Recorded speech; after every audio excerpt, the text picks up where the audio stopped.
అరే బొక్క, అరే బొక్క, బొక్క గారు, బొక్క బొక్క. ఏమిటి గజాల గారు, ఏమిటి వెదవం చూసారు? రైలు అనుకుంటారు, రైతు పెద్ద అనుకుంటారు. వాళ్ళు రమ్మంటున్నారండి. ఏమిటి వాళ్ళు రమ్మంటే వెళ్ళిపోతారు? ఏమిటి ఆ మాట చెప్పడానికి మీకు సిగ్గు కాలేదు? పరిస్థితులు వేరు బొక్కాజీ. ఏమిటంటే పరిస్థితి? ఏమిటి వాళ్ళతో మనకి ఏమిటి? పదండి చెబుతా, నా సంగతి తెలియదు వాళ్ళకి.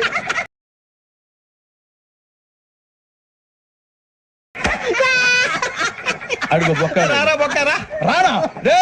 మర్యాద గిర్యాద లేకుండా మాట్లాడద్దు. నేను ఏమైనా గజాలు అనుకున్నావా?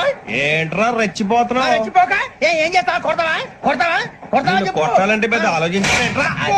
చూసావా ఎంత సింపుల్? అవును రే, ఈ సఫారీ నీకు అంత అవసరం ఏంట్రా? నచ్చలేదా సార్ మీకు? పరమ చండాలంగా ఉంది. ఇంకెప్పుడు వేసుకోండి సార్. వేరే బెల్తి, డబ్బు ఎందుకు సార్? వేరే బెల్తి. నీకు తాడు ఇచ్చేవే బాబు నా మాటని. Hands please sir. అయ్య బాబోయ్, అమ్మో సార్ సార్ సార్ సార్ ఎక్కువ ఉన్నాయి సార్. పర్లేదు కానీ ఓ పాట పాడరా. ఇప్పుడు దా గదనగడ ఎరగదీసి. నాకు పాటలు రావు సార్. మరి ఏమొచ్చరా నీకు? ఏమీ రావు సార్. ఏ రాకపోతే